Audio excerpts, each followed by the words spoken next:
Obrolan Tangga Rasa. Halo Happy Humans, selamat datang di podcast Tangga Rasa. Apa rasamu terhadap rasaku? Season 5. Podcast ini dipersembahkan oleh Komisi Nasional Hak Asasi Manusia. Happy Humans, gimana nih kabarnya?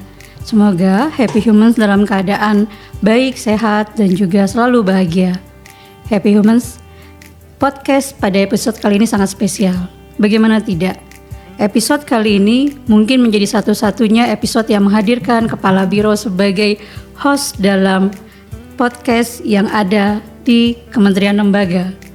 Selain itu juga materi podcast kali ini sangat berbeda karena kita akan membincangkan lumayan berat, kalau misalnya nggak bisa dikatakan ringan, terkait dengan keadilan restoratif. Nah, untuk itu kami sudah kedatangan Koordinator Subkomisi Penegakan HAM yang juga Komisioner Pemantauan, Pengawasan dan Penyelidikan. Cukup banyak ya Pak ya untuk title-nya. Pak Uli Parulian Sihombing. Selamat datang Pak Uli. Selamat datang. Ya, terima kasih Pak Uli sudah berkenan untuk hadir. Dan podcast Tanggap Rasa ini merupakan wadah berbagi rasa tentang isu-isu HAM, pengalaman serta peristiwa yang dialami oleh korban, pendamping, maupun yang lainnya. Jadi podcast ini memang kita ciptakan untuk menguatkan narasi atas kebenaran dan juga keadilan khususnya bagi korban.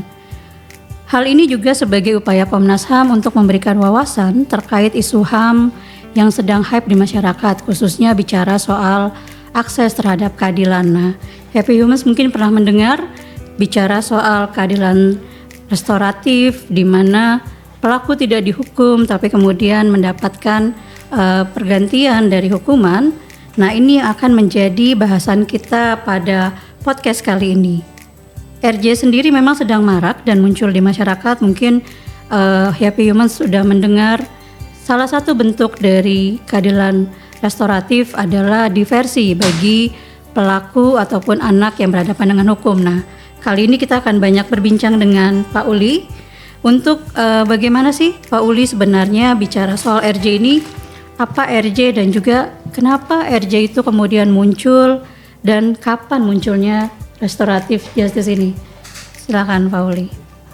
Baik, terima kasih atas undangannya untuk saya ke sini di acara Tanggap Rasa ini. Keahlian restoratif sendiri secara doktrin dan konsep sudah lama dikenal seperti itu dalam konsep hukum pidana seperti itu. Dan ada pergeseran awalnya dari tujuan pemidanaan, awalnya dari pembalasan, kemudian sekarang berkembang konsep tentang pemulihan. Nah, itu sebenarnya RJ juga sudah dikenal di dalam masyarakat adat kita seperti itu. Dan karena di situ masyarakat adat juga menekankan pemulihan terhadap terjadinya pelanggaran terhadap hukum adat, dan juga dikenal di dunia internasional juga, terutama dalam diskursus hak asasi manusia tentang keadilan restoratif justice. Nah, pada tahun 2012 Perserikatan Bangsa-Bangsa sendiri melalui Dewan Ekonomi, Sosial dan Budaya itu sudah mengeluarkan resolusi nomor 12 tahun 2012 tentang prinsip-prinsip penggunaan keadilan restoratif. Nah, jadi ada prinsip-prinsip agar restoratif justice ini atau keadilan restoratif diterapkan gitu, dengan baik dan benar. Nah, jadi Perserikatan Bangsa-Bangsa membentuk atau membuat semacam resolusi. Memang ini soft law ya, tidak mengikat. Namanya juga resolusi tentang prinsip-prinsip penerapan atau penggunaan keadilan restoratif, terutama dalam kasus pidana. Nah, kemudian dalam perkembangannya di kita seperti itu sudah ada peraturan kepolisian, gitu, Perpol, peraturan kejaksaan dan peraturan Mahkamah Agung tentang keadilan restoratif. Nah, jadi memang masih sektoral pengaturan tentang keadilan restoratif. Nah, tentu dari tujuannya cukup bagus, gitu, adanya upaya pemulihan seperti itu Oke. atas terjadinya tindak pidana. Tidak perlu menghukum pelaku, tapi di sisi yang lain juga korban dan khususnya masyarakat yang terdampak atau individu juga bisa dipulihkan seperti keadaan semula sebelum terjadinya tindak pidana. Nah itu dasar tujuan adanya keadilan restoratif. Nah itu.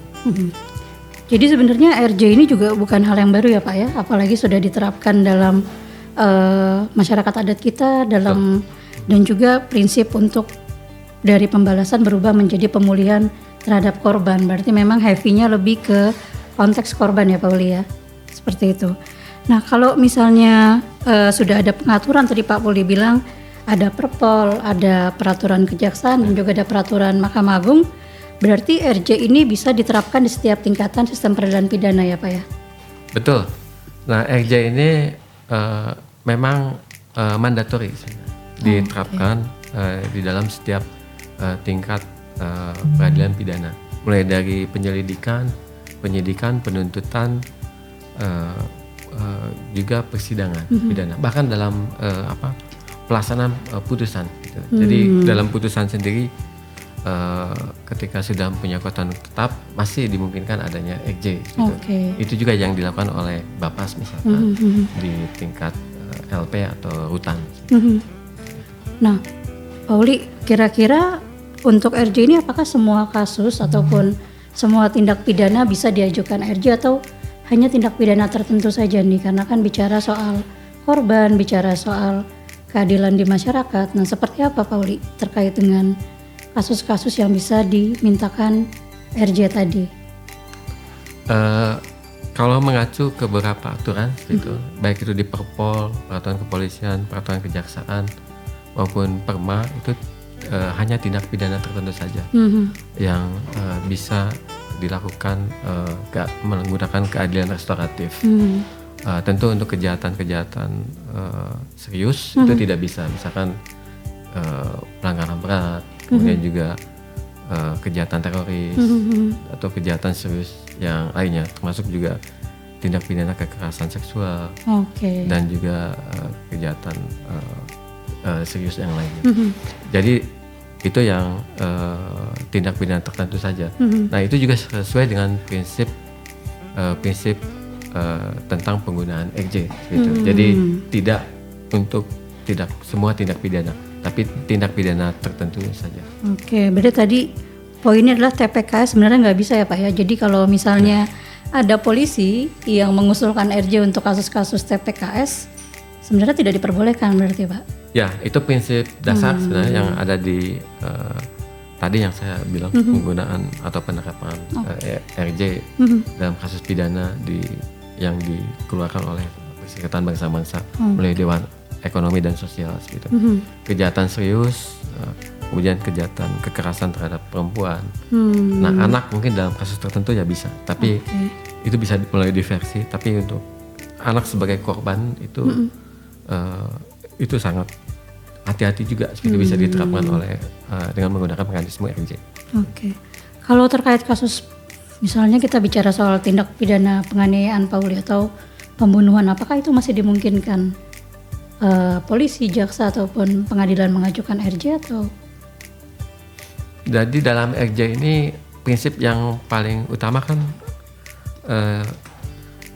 adanya voluntary free consent dari para pihak, terutama pelaku dan korban, dan memungkinkan juga ini yang banyak juga dilakukan oleh kami di pemantauan, adalah melibatkan masyarakat yang terdampak, nah atau individu yang terdampak gitu. Nah tadi ambil contoh untuk kasus yang sederhana, misalkan konflik agraria. Konflik agraria ini misalkan dalam kasus di Rempang, kemudian juga kawasan ekonomi Likupasa di Manado gitu. Kami menggunakan upaya itu. Jadi merekomendasikan ke kepolisian untuk menggunakan upaya RJ ketika misalkan dari kasus pertanahannya itu agraria ada kriminalisasi ya. Ada pelaporan misal penyerobotan tanah. Nah itu kami menggunakan upaya itu RJ dengan tadi prinsip free and voluntary consent of the parties, dari offender atau dari victim atau dari community yang terdampak atau individu. Nah, untuk kejahatan pembunuhan itu sangat jarang digunakan RJ gitu, dan hampir nggak ada gitu pembunuhan. Tadi karena kejahatannya serius, sukar ada pemulihan gitu, pemulihan seperti keadaan semula. Oke. Nah, berarti tadi secara nggak langsung Pak Uli juga sudah menyampaikan bahwa sebenarnya RJ bisa diimplementasikan ya di kasus-kasus atau laporan pelanggaran HAM ya Pak yang kita terima ya Pak ya. Betul, untuk kasus-kasus tertentu. Tadi kriminalisasi dari konflik agraria atau misalkan terkait dengan pelanggaran undang-undang ITE, pencemaran nama baik, penghinaan, kami dorong untuk menggunakan RJ. Nah, pada saat kita memberlakukan keadilan restoratif nih Pak Uli, kira-kira posisi korban itu ada di mana sih Pak? Posisi korban sebetulnya dia juga tadi dia harus free dan consent, ada persetujuan untuk menggunakan mekanisme itu. Nah, jadi dalam prosesnya itu bisa menggunakan fasilitator lewat mediasi ya, sama dengan prinsip mediasi. Itu harus ada persetujuan para pihak ya. Kemudian bisa juga rekonsiliasi. Nah, proses itu yang dipakai gitu dalam RJ gitu. Jadi ada fasilitator menggunakan mediasi atau rekonsiliasi. Nah, posisi korban tadi itu ada di semua proses itu, termasuk juga dengan pelaku ya. Kalau nggak ada kesepakatan, tentu nggak bisa RJ. Jadi harus ada kesepakatan kedua belah pihak. Tadi yang seimbang, harus balance gitu. Tidak boleh ada yang ketimpangan seperti itu. Jadi dalam pihak terjadinya satu tindak pidana, siapa yang harus mengajukan RJ Pak? Kalau teknisnya di Perpol itu maupun dari dari peraturan kejaksaan dan peraturan Mahkamah Agung ada permohonan tertulis gitu. Ya, baik dari pelaku atau dari korban atau juga dari masyarakat yang terdampak atau individu yang terdampak adanya tindak pidana. Nah, itu teorinya ya gitu. Tapi dalam praktek RJ ini kan kadang butuh waktu lama gitu. Nah, kadang misalkan ketika proses itu sudah masuk, kalau Komnas dari awal di penyelidikan, misalkan untuk konflik agraria ya, gitu. Ketika ada penyelidikan gitu, pemanggilan saksi kan belum ada tersangka kan. Nah, kalau penyidikan sudah ada tersangka, nah itu kami dorong untuk RJ. Gitu. Nah, minta kepolisian agar menginformasikan kepada para pihak, baik pelaku maupun korban, ada mekanisme keadilan restoratif. Nah itu. Nah biasanya memang pelaku yang sering banyak secara tertulis lewat pendamping atau kuasa hukum. Nah teknisnya itu ada standar sebetulnya yang ada di Perpol itu, standar untuk pengajuan RJ gitu. Ada beberapa kejahatan yang tidak bisa ya RJ gitu. Nah juga di peraturan kejaksaan dan di peradilan Mahkamah Agung. Nah itu. Jadi itu teknisnya ya. Ada pengajuan itu dari korban atau pelaku atau dari masyarakat dan individu. Tapi dalam praktek kebanyakan dari pelaku gitu ya itu. Nah, ketika itu ada pengajuan disampaikan ke para pihak gitu. Jika disetujuin, nah baru masuk proses RJ-nya gitu. Keadilan restoratif. Dan tentu ada dinamika gitu di dalam RJ-nya itu. Tidak serta-merta misalkan polisi ya langsung bisa RJ, tapi ada proses yang butuh waktu dan juga kesabaran gitu di situ. Termasuk menghitung nilai kerugian atau seperti apa gitu Pak Uli dalam prosesnya, atau sudah dilakukan sebelumnya biasanya kalau pengajuan itu? Misalkan untuk kasus konflik agraria atau pelanggaran undang-undang ITE, ada pencemaran nama baik misalkan di undang-undang ITE, itu kami undang-undang ITE misalkan Komnas HAM mengajukan agar sebenarnya ini bisa difasilitasi penyelesaian menggunakan mekanisme keadilan restoratif. Nah itu Komnas HAM minta agar kepolisian di tingkat Polsek atau Polres atau Polda untuk memfasilitasi itu. Nah tergantung dari tindak pidananya gitu. Nah, biasanya yang dampaknya luas itu butuh pemulihan komunal gitu. Ya, itu komunal. Konflik agraria kan butuh komunal gitu. Tidak hanya terhadap individu, itu butuh proses lama gitu. Yang pernah kami lakukan misalkan ini prakteknya ya di Komnas HAM. Prakteknya gimana Komnas HAM? Komnas HAM misalkan di kasus Rempang pertama ya. Bulan tahun 2023 itu. Yang Eco City ini ya Pak, yang Batam. Betul, ya? Eco City ya di Batam situ. Nah, di Kampung Sembulang. Waktu itu 2023 ada bentrokan gitu. Ada penyelidikan, bahkan sudah penyidikan, ada tersangkanya. Nah, itu butuh waktu lama prosesnya, hampir setahun lebih. 2024 pertengahan baru ada EKJ gitu. Ada pengajuan dan prosesnya diselesaikan gitu. Jadi secara komunal itu harus ada kesepakatan. Nah, itu. Jadi antara komunitas yang satu misalkan dengan yang lain, dengan pemerintah misalkan pemerintah provinsi atau kabupaten. Jadi ada kesepakatan terkait dengan substansi misalkan apa yang perlu dicari solusinya. Misalkan untuk konflik tanah, diselesaikan dulu konflik tanahnya. Nah, mengenai bentrokan fisiknya itu bisa diselesaikan lewat mekanisme apa gitu. Tidak harus misalkan minta maaf gitu, tapi juga ada alternatif lain. Biasanya ada opsi. Kita cari opsi 1, 2, 3, 4 sampai opsi yang paling mentok gitu kita capai gitu. Nah, baru setelah itu kita evaluasi. Kalau memang nggak ada situ solusi, ya sudah, itu yang pernah dilakukan, berarti perkaranya lanjut ya. Berarti prinsipnya hampir mirip sama mediasi ya Pak ya? Betul, yang Komnas HAM lakukan ya? Oke.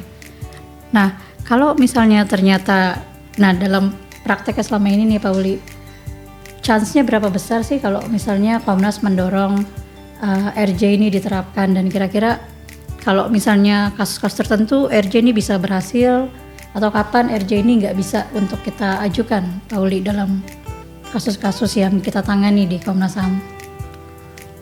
Untuk kasus-kasus opportunity ya, peluangnya untuk RJ itu biasanya untuk kasus konflik pertanahan ada, yang ujungnya kriminalisasi itu ada peluang gitu. Karena substansi permasalahannya adalah konflik agrarianya. Perdatanya ya. Betul, perdatanya gitu. Biasanya misalkan terkait dengan pasal penyerobotan lahan gitu. Nah, kami minta agar ada RJ di situ. Nah, penyerobotan lahan gitu. Nah, kemudian untuk kasus pencemaran nama baik, nah itu ada pemulihan misalkan, karena pencemaran nama baik ini menyangkut reputasi ya seseorang. Nah, itu ada punya SNP-nya tuh Pak? Ya, reputasi itu bagaimana dipulihkan gitu. Nah, itu ada kesepakatan di situ. Tidak harus minta maaf, kan kadang-kadang kan minta maaf ini karena ego masing-masing pihak berat kan gitu. Masing-masing itu sangat susah gitu, karena menyangkut harga diri ya gitu. Nah, kita cari solusi yang lain, kira-kira bisa disepakati di tengah gitu. Tidak harus minta maaf mungkin, tapi ada solusi yang lain yang lebih realistis tentu itu, agar namanya tidak bisa terpulihkan lagi gitu. Jadi sebenarnya lumayan berat ya Pak ya, karena tugasnya itu yang pertama bagaimana meyakinkan korban untuk menerima RJ, karena termasuk di dalamnya tadi ego dan juga mau maafin atau enggak sih sebenarnya gitu kan. Yang kedua bagaimana memulihkan dengan kondisi awalnya, itu kan memang nggak ringan gitu, apalagi bicara soal tadi Bapak bilang soal konflik komunal, komunitas, ini kan juga dampaknya luar biasa ya Pak ya. Nah, kira-kira Pak Uli kalau misalnya prakteknya nih, kalau misalnya ternyata korbannya adalah perusahaan, udah pernah belum Pak melakukan mendorong RJ pada saat ada konflik yang menjadi korbannya, yang melaporkannya adalah perusahaan? Misalnya kan banyak nih kasus-kasus yang dilaporkan oleh perusahaan. Tadi Bapak menyebut penyerobotan lahan, ada juga kan bicara soal kebun sawit, ada juga diduga mencuri tandan kebun sawit dan lain-lain. Nah, kira-kira kalau posisi seperti ini RJ mau tetap kita dorong atau seperti apa Pak? Kalau Komnas HAM tentu untuk kasus-kasus terkait dengan konflik agraria ya, tadi lahan sawit misalkan atau PSN misalkan, kami dorong RJ gitu. Kalau ada kriminalisasi. Nah, beberapa kasus PSN misalkan di Rempang, kemudian juga di Manado gitu, kawasan ekonomi khusus. Nah, itu yang kami dorong untuk adanya PSN. Begitu juga di kasus Pocoleo di NTT ya? Manggarai Barat. Betul. Kami dorong juga untuk adanya RJ. Nah, memang ini butuh waktu untuk RJ tadi seperti saya jelaskan itu, karena butuh kesepakatan para pihak ya, gitu. Tapi di situ seninya Komnas HAM itu bagaimana mengelola RJ ini, itu yang penting sesuai dengan prinsip gitu. Nah, tadi kami kan punya ada indikator ya untuk RJ itu. Ya itu. Nah, indikator pertama kan tadi memang harus ada kesepakatan para pihak secara sukarela ya dan bebas. Nah, itu. Jadi makna bebas ini kan penting gitu. Jadi RJ ini tidak dipaksakan dari bukan internal atau eksternal, betul ya. Bukan Komnas, tapi betul-betul ingin memulihkan seperti keadaan semula sebelum terjadinya tindak pidana. Gitu. Nah, itu yang kami dorong, prinsip indikator itu. Terus kemudian yang ketiga indikatornya prosesnya. Prosesnya harus betul-betul tadi transparan dan independen. Terutama fasilitator ya, mediatornya harus independen gitu. Dia kan hanya memfasilitasi aja gitu. Memang dia cari semacam solusi. Dia harus cari opsi-opsi ya. Opsi-opsi resolusinya seperti apa. Nah, itu. Nah, kemudian dari proses itu tentu tadi terkait dengan outputnya. Nah, empat indikator yang kami kawal Komnas HAM itu sesuai dengan prinsip yang ada di PBB, Dewan Ekonomi, Resolusi Dewan Ekonomi dan Budaya itu. Jadi dari awal ya seperti itu harus ada free and voluntary consent, kemudian juga independen, fasilitatornya, kemudian transparan prosesnya, sama outputnya. Outputnya betul-betul tadi seperti itu dari hasil proses gitu. Tidak disetting ya. Nah, tidak disetting dari awal bahwa ini harus minta maaf misalkan. Nah, itu kan jadi benar-benar tergantung prosesnya. Betul, tergantung proses. Dalam kasus berapa kasus misalkan Undang-Undang ITE itu kan tidak harus minta maaf. Karena kan orangnya mungkin udah reputasinya udah tercemar kan gitu. Dengan adanya pencemaran nama baik di medsos misalkan. Tapi kami dorong bahwa tidak perlu minta maaf, tapi misalkan men-take down postingannya. Ya? Nah, itu juga ada kami lakukan. Men-take down saja, postingan sudah selesai. Gitu, tidak perlu dilanjutkan lagi ke tahap penyidikan misalkan oleh polisi. Ya menarik ya Pak Uli ya, karena memang kalau ngelihat RJ itu kan sebagai salah satu pendekatan yang berbeda sebenarnya dengan teori penghukuman yang biasa tadi Pak Uli sampaikan. Ya mungkin apakah salah satu tujuan dari RJ juga supaya penjara nggak penuh Pak? Betul. Apa seperti itu? Oh itu juga Pak? Betul, jadi salah satunya adalah tadi agar ya karena tadi over capacity kan di penjara, salah satunya juga salah satu adalah melalui RJ seperti itu.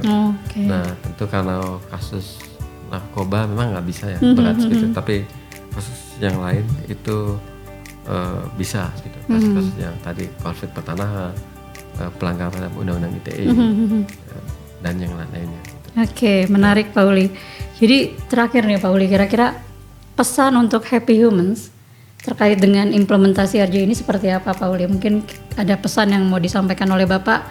Kalau misalnya ada yang mau daftar jadi fasilitator nih, apakah memungkinkan? Atau Pak Uli misalnya kasus-kasus ini perlu nih di RJ, nah itu apakah memungkinkan untuk kita intervensi? Mangga Pak Uli untuk menyampaikan kepada Happy Humans. Untuk Happy Humans tentu yang paling utama terkait dengan pengetahuan RJ ini ya gitu. Nah itu perlu dipahami Happy Humans itu. Mungkin di sekitar lingkungannya di Happy Humans yang tempat tinggal sudah ada permasalahan pidana gitu yang ya tidak besar gitu.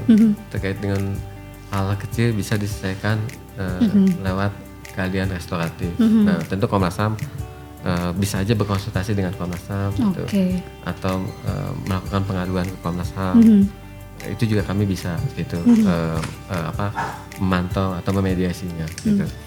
Nah, itu jadi dari pengetahuan bisa ada kesadarannya di lingkungan paling kecil di lingkungan rumah atau sekitarnya kalau ada permasalahan pidana gitu. Jadi tidak lanjut sampai ke proses penyidikan, apalagi Nggak penuntutan apa-apa langsung pidana. lapor polisi, langsung proses hukum gitu Iya ya Pak betul, ya? ya. Oke. Tapi ada solusi alternatif untuk penyelesaiannya. Happy Humans, terima kasih telah mendengarkan podcast Ruang Tanggap Rasa. Jika Happy Human ingin memberikan feedback atau saran, dengan senang hati kami akan terima. Happy Humans dapat mengirimkan langsung melalui email, melalui tanggaprasa@komnasham.go.id atau live chat di website tanggaprasa.komnasham.go.id setiap hari jam 1 sampai jam 3 sore ya. Jangan lupa juga untuk keep following our media sosial di Instagram @komnas.ham, X @komnasham, Facebook Komnas HAM, YouTube Komnas HAM Channel. Oke, bye-bye Happy Humans. Sampai jumpa di podcast Ruang Tanggap Rasa selanjutnya. Terima kasih. Terima kasih, Pauli.